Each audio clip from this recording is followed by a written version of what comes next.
Questo servizio è offerto da FDL Studio, siti internet per la tua azienda. La patata dorata del Gua è la protagonista assoluta della fiera che si è svolta il primo fine settimana di luglio a Roveredo di Gua, inaugurata dal sindaco di Roveredo, Claudio Cioetto, e che ha visto la partecipazione dell'assessore alle politiche per l'agricoltura della provincia di Verona, Luigi Frigotto, e del presidente del Consiglio provinciale Antonio Pastorello.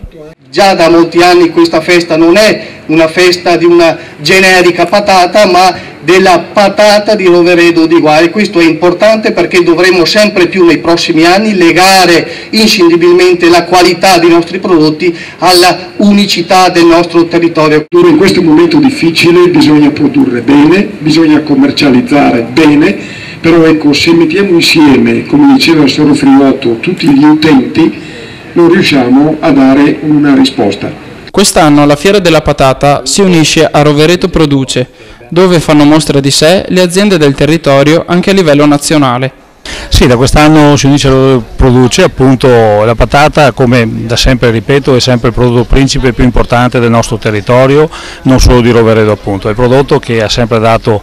una buona redditività alle nostre aziende, è un prodotto in cui i nostri agricoltori hanno sempre investito molto, però a Roveredo vi sono anche altre aziende che svolgono altre attività di vario tipo, quindi era giusto dare opportuno spazio a queste aziende che tra l'altro sono aziende che assorbono anche quella manodopera agricola che purtroppo con l'arrivo della meccanizzazione e quant'altro non può più lavorare nei campi, e quindi vanno a lavorare all'interno di queste aziende appunto di Roveredo e anche dei territori limitrofi.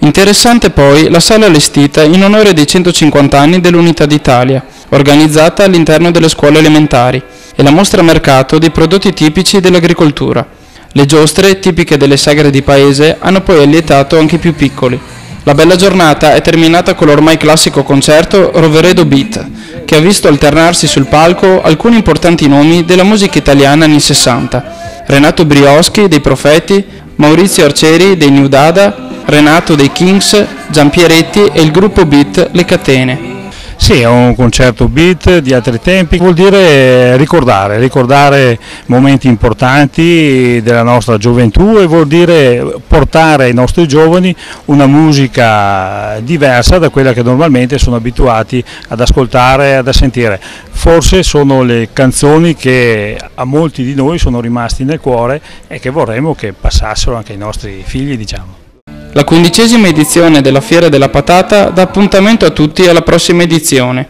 come sempre il primo fine settimana di luglio.